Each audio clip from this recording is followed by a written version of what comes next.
Women are more prone to constipation than men. So in my clinic, for every 10 constipation patients I see, probably 2/3 are women or more. Hello and welcome to another episode of We Need to Talk About This. Now, today's topic is, I think, a pretty common one, constipation. Have you actually had constipation before, Mike? Recently, yeah. This one was the worst I've ever had, and it was really, really uncomfortable. Ow. Yeah, so we'll go into it, but let me introduce to you Dr. Yip. This is a gastroenterologist, and he can help us all out with our questions here. So I had the constipation for a couple weeks, and I think it was due to new Medicaid because of my tinnitus and all that. Yeah. You know, usually I'm going every day. This was like, all of a sudden, 2 days I'm not going, which is not normal for me at all. So constipation can be a symptom of something serious, even like colon cancer or severe ulceration in the colon, or it can lead to something quite serious like what we're going to talk about, anal fissures or hemorrhoids. Hemorrhoids, I've heard of hemorrhoids. Right, yeah, hemorrhoids, I had it, you know, like 20 years ago. So then I realized I need to stop straining in the bathroom, right? Definitely, yes. Let it be as smooth sailing as possible. Yeah. And there are some lifestyle factors that can help us. Fiber, loads of fluid, and then physical activity. Because if you're slow, you're not moving, your gut is not moving. When you do get constipation, how long do you expect it How long does it usually last? Yeah, does it last? If it's not a major issue. Yeah.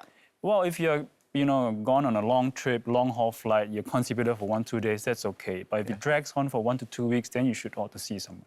Okay, so earlier you were talking about anal fissures. What are those? So a fissure is actually a tear. So anal fissure simply means a tear in the anus. Oh, that's very graphic. Yeah, so these are severe ones. So you can see it once you spread the butt cheek. These are severe tears, but sometimes tears are quite small and you can't really see them. So will your fissure heal on its own if you take care of yourself? Yes, it can. Sometimes you can help it heal by doing what we call a sitz bath. So you basically buy a commode, put some bath salts, and you sit in it, and the warm water would improve blood circulation to the area, and then And sort of clean it as well, right? Cleans it, and the wound will heal. You can do surgery for hemorrhoids, right? Is there also surgery for fissure, or is it the same thing? Or? There is. It's a different surgery because when you have a fissure, there is the anal sphincter there, which is a gate which actually prevents fecal soilage. Then you can't poop and you get more fissure. Okay. Yeah, so the surgery would be to actually open up the fissure, let the area relax, and let it heal on its own.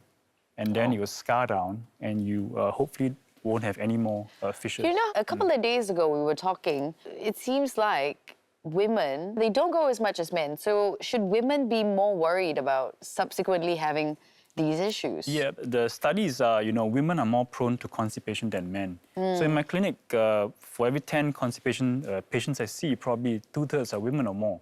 So besides anal fissures, tell us more about hemorrhoids. And hemorrhoids are basically dilated vessels, usually veins, that arise from the rectum, which is just above the anus. So it can get very big, and if it gets very big, it will protrude on the anus. And again, when you spread the butt cheeks, you can see them. Grade 1 are the smallest. You will never see them come out. Yeah. And versus grade 4 are the most severe. They're out all the time. Okay. And in between, the grade 2 ones, they can come out when you try to Push do your too business. hard. And then it goes back on its own. And grade 3, when it comes out, you have to manually push it back. in. Yeah, when you wash yourself. So higher the grade, the more worried you should be because it can cause further complications. Like the grade 4 ones, sometimes the hemorrhoids can get strangulated. So the blood clots inside, and it's a very painful condition. You cannot sit even. Oh, man. Yeah, so you need to go for emergency surgery to get it removed. But speaking of hemorrhoids, what if it comes out and then after a few days it heals on its own? Heals. It goes back. Yeah, it just goes back. Yep. Is that something to worry Yeah, about, it or is can. that normal? Yeah, it can. Actually, hemorrhoids are very common. When we scope, let's say you do 10 colonoscopies, probably 7 or 8 will have certain degree of hemorrhoids. Right. But not all will be symptomatic. If the hemorrhoids are big, you feel it coming out from your bottom, it can't go back, it's starting to get painful, then you should see someone. Right. And then there's also things you can buy over the counter, right? Like cream or suppositories, definitely. right? Yeah, so these creams try to relieve the pain and also shrink the big hemorrhoids. Yeah. All right, that's good. So what do we have here? We've got some water. We've got some... Yeah. It's like foods that will prevent. So these are good foods that prevent constipation and hopefully Nice. fissures and hemorrhoids. So on the left, we have a plate of fruits. And, hopefully you have a plate of vegetables as well. According to dietary recommendations, you need to take your fist size, 2 fist sizes every meal. If you juice the fruit? Is that the same thing? That's okay, yeah. But take the pulp as Pulp, well, right, not just yeah. the liquid. Yeah.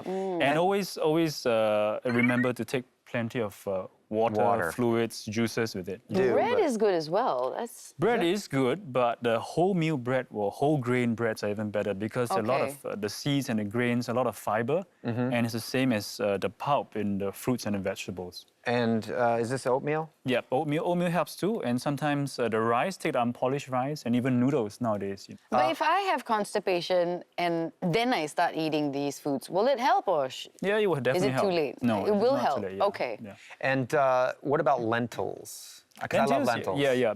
Beans are considered part of vegetables and definitely help. And what about people who love their meat? Meat is not so helpful, but for constipation. But of course, it's part of a balanced diet. You know, Yeah. You You've need- gotta you need have some You don't have to meat, worry yeah. about it, right? Yeah. Well, is there anything that if you eat too much of, you're going to get constipated? Bound to get constipated. Not really. Not really. But enough fiber, enough fluid, enough Okay. activity. Yeah. Enough time on the throne. Well, thank you so much, Dr. Yip. We appreciate welcome. it. Now we know how to not be piled up. Constipated. Piled up is a good one. It's a good one. All right, thanks, guys, for watching another episode of We need to talk about this. If you enjoyed this clip, don't forget to catch our main series, Let's Talk About Health, on Channel 5 and MeWatch.